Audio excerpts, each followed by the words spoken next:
പുതുവർഷത്തിൽ കുവൈറ്റിലെ Indian ambassador doctor Adarsh Swaika Kuwait ഭരണ നേതൃത്വത്തിനും ജനങ്ങൾക്കും ഇന്ത്യൻ സമൂഹത്തിനും ആശംസകൾ നേർന്നു. 2024 വരവോടെ അമീർ ഷെയ്ഖ് മിഷ് അൽ അഹമ്മദ് ജാബിന്റെയും അസബാഹിന്റെയും സർക്കാരിന്റെയും ദീർഘവീക്ഷണത്തിലുള്ള നേതൃത്വത്തിൽ കുവൈറ്റ് വികസനത്തിന്റെയും സമൃദ്ധിയുടെയും പുതിയ യുഗത്തിലേക്ക് പ്രവേശിക്കുമെന്ന് വിശ്വസിക്കുന്നതായി അംബാസിഡർ പറഞ്ഞു.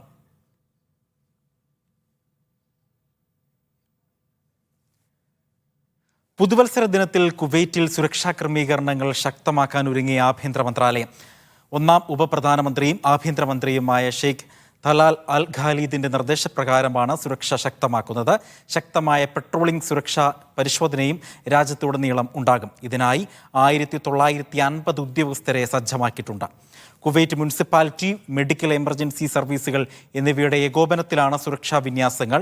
പ്രധാന ഹൈവേകൾ, നിരത്തുകൾ, പൊതു ഇടങ്ങൾ എന്നിവിടങ്ങളിലും പോലീസ് സാന്നിധ്യം ഉണ്ടാകും. എല്ലാ പ്രതിസന്ധികളെയും അതിജീവിച്ച് കുവൈറ്റ് മുന്നേറിയ വർഷമാണെങ്കിലും തീരാ ദുഃഖത്തോടെയാണ് കുവൈറ്റ് 2023 വിട പറയുന്നത്. കുവൈറ്റ് അമീർ ഷെയ്ഖ് നവാഫിന്റെ വിയോഗമാണ് 2023 രാജ്യത്തിന്റെ ഏറ്റവും വലിയ നഷ്ടം. രാജ്യപുരോഗതിയിൽ ശ്രദ്ധേയ സംഭാവനകൾ അർപ്പിക്കുകയും കുവൈത്ത് ഭരണ നേതൃത്വത്തിൽ അരനൂറ്റാണ്ടോളം നിറഞ്ഞു നിൽക്കുകയും ചെയ്ത മുൻ അമീർ ഷെയ്ഖ് നവാഫ് അഹമ്മദ് അൽ ജാബിർ അസബാഹിന്റെ വേർപാട് 2023 കുവൈത്തിന്റെ വലിയ നഷ്ടമാണ്. ദീർഘകാലമായി അസുഖബാധിതനായി ചികിത്സയിലായിരുന്ന അമീർ ഈ മാസം 16 അന്തരിച്ചത്. മുൻ അമീറിന്റെ വേർപാട് സൃഷ്ടിച്ച വേദനയിലൂടെയാണ് രാജ്യം വർഷാന്ത്യത്തെ മറികടക്കുന്നത്.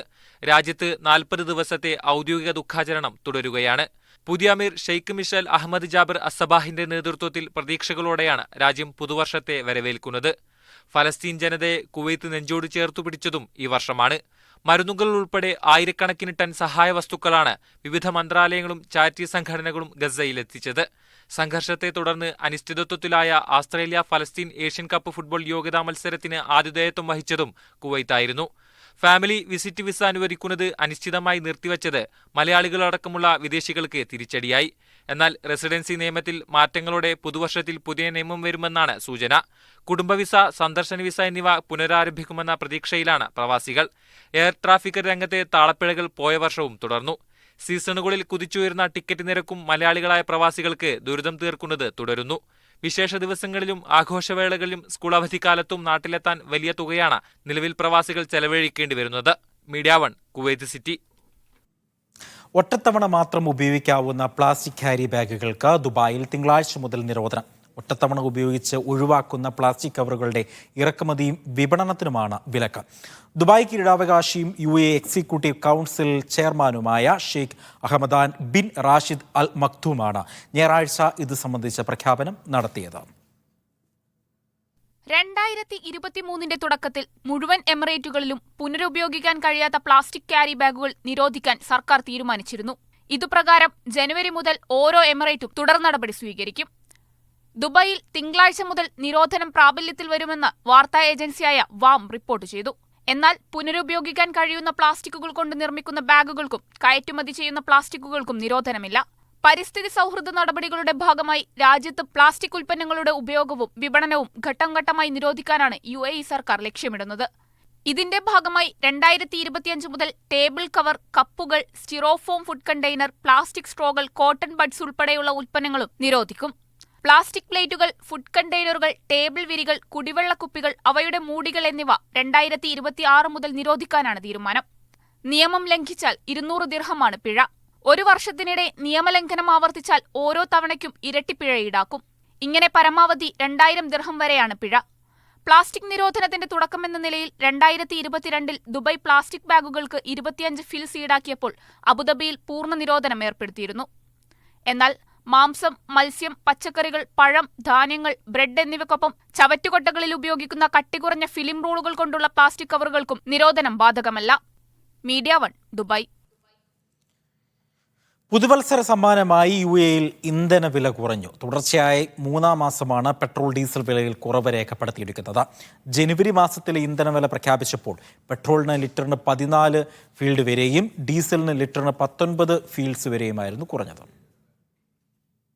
സ്പെഷ്യൽ സൂപ്പർ പെട്രോളുകൾക്ക് ലിറ്ററിന് 14 ഫിൽസാണ് കുറയുന്നത്.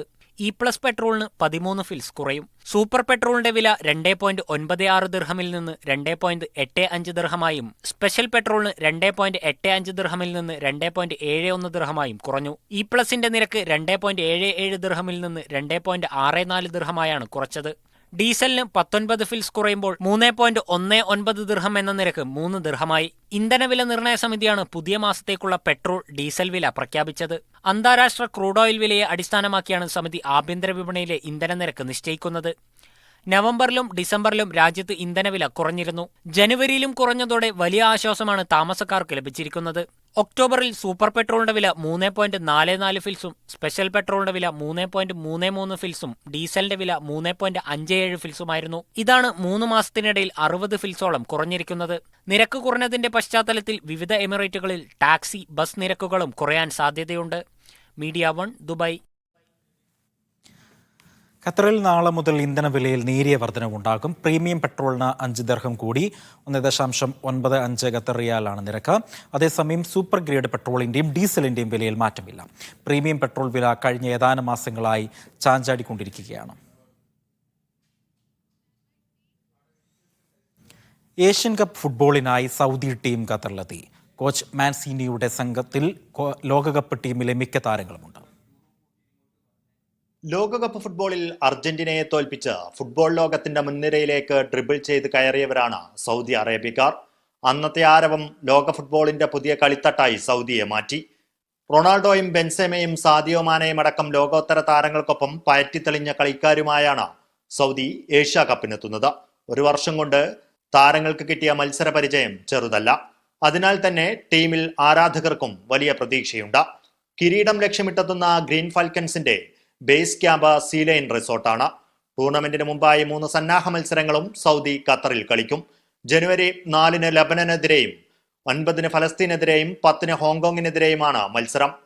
ഗ്രൂപ്പ് എഫിൽ തായ്ലൻഡ്, കിർഗിസ്ഥാൻ, ഒമാൻ ടീമുകളാണ് സൗദിക്കൊപ്പമുള്ളത്. Media 1 Doha. കുവൈറ്റിൽ വൻ മയക്കുമരുന്ന് വേട്ട. 1.5 ദശലക്ഷം കുവൈറ്റ് ദിനാർ മൂല്യമുള്ള മയക്കുമരുന്ന് പിടികൂടി. കഴിഞ്ഞ ദിവസം നടന്ന പരിശോധനയിലാണ് 35 കിലോ ഷാംപൂവും 3 ലക്ഷം ക്യാപ്റ്റിഗൺ ഗുളികകളും പിടികൂടിയത്. രാജ്യത്തിന്റെ അതിർത്തി വഴി മയക്കുമരുന്ന് കടത്തുന്നതായി രഹസ്യ വിവരം ലഭിച്ചതിന്റെ അടിസ്ഥാനത്തിൽ നടത്തിയ പരിശോധനയിലാണ് പ്രതികൾ പിടിയിലായത്. കേരള ഇസ്ലാമിക് ഗ്രൂപ്പ് കുവൈറ്റ് 2024-25 പ്രവർത്തന വർഷത്തിലേക്കുള്ള കമ്മിറ്റി നിലവിൽ വന്നു. PT ഷെരീഫിനെ പ്രസിഡന്റായും ഫിറോസ് ഹമീദിനെ ജനറൽ സെക്രട്ടറിയായും മനാഫ് കൊച്ചുമരക്കാറിനെ ട്രഷററായും തെരഞ്ഞെടുത്തു. ഫഹാഹിൽ യൂണിറ്റി സെന്ററിൽ ചേർന്ന യോഗത്തിൽ ജമാഅത്ത് ഇസ്ലാമി കേരള ഉപാധ്യക്ഷൻ VT അബ്ദുള്ള കോയ തങ്ങൾ അധ്യക്ഷത വഹിച്ചു. ഫൈസൽ മഞ്ചേരി, അൻവർ സയ്യിദ് എന്നിവരെ വൈസ് പ്രസിഡന്റായും സിറാജ് CK നജീബ് എന്നിവരെ സെക്രട്ടറിമാരായും തെരഞ്ഞെടുത്തു. NP അബ്ദുൾ റസാഖ് അസിസ്റ്റന്റ് ട്രഷററാണ്. റിട്ടേണിംഗ് ഓഫീസർ KV ഫൈസൽ തെരഞ്ഞെടുപ്പുകൾക്ക് നേതൃത്വം നൽകി. 50 വർഷമായി UAE പ്രവർത്തിക്കുന്ന UAE മുട്ടന്നൂർ മുസ്ലിം ജമാഅത്ത് കമ്മിറ്റി പുതിയ സാരഥികളെ തെരഞ്ഞെടുത്തു. NP ഫൈസൽ ജമാലിനെ പ്രസിഡന്റായും TC റിയാസിനെ സെക്രട്ടറിയായും തെരഞ്ഞെടുത്തു. KP ഫൈസലാണ് ട്രഷറർ. ഒമാനിലെ ആദ്യ ഫ്രൈഡ് ചിക്കൻ ബ്രാൻഡായ പെൻഗ്വിൻ ഫ്രൈഡ് ചിക്കന്റെ പുതിയ ബ്രാഞ്ച് മസ്കത്തിലെ അൽ ഖുഹൈറയിൽ പ്രവർത്തനം ആരംഭിച്ചു. ഉദ്ഘാടനത്തിനോടനുബന്ധിച്ച് വിവിധ ഓഫറുകൾ ഉണ്ട്. അൽ ഖുഹൈർ സ്ക്വയറിൽ ഒമാൻ ടെല്ലിനു സമീപം പുതിയ ഔട്ട്ലെറ്റിന്റെ ഉദ്ഘാടനം നാസർ നസീദ് മുഹമ്മദ് അൽ കാസിമി നിർവഹിച്ചു. Managing director Asif Basheer, director KA Salahuddin, franchise പാർട്ട്ണർമാരായ സയ്യിദ്, അഫ്സൽ, ഷിഹാബ് എന്നിവരും സംബന്ധിച്ചു. ഉദ്ഘാടനത്തോടനുബന്ധിച്ച് വിവിധ മീലുകൾക്ക് ജനുവരി 5 വരെ 20% നിരക്കിളവുണ്ട്. 1985 മുതൽ പ്രവർത്തിക്കുന്ന ഒമാനിലെ ആദ്യ ഫ്രൈഡ് ചിക്കൻ ബ്രാൻഡാണ് penguin. Fried chicken, pizza, burger തുടങ്ങിയവ ഇവിടെ ലഭ്യമാണ്.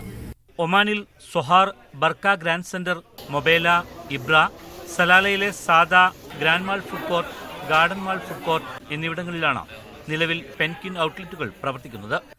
ഒമാനിൽ കൂടുതൽ സ്ഥലങ്ങളിൽ പുതിയ ഔട്ട്ലെറ്റുകൾ തുടങ്ങാൻ പദ്ധതിയുള്ളതായി MD ആസിഫ് ബഷീർ പറഞ്ഞു. ഉദ്ഘാടന ചടങ്ങിൽ മലയാളി പ്രമുഖരുൾപ്പെടെ നിരവധി പേർ സംബന്ധിച്ചു. Media 1 Muscat.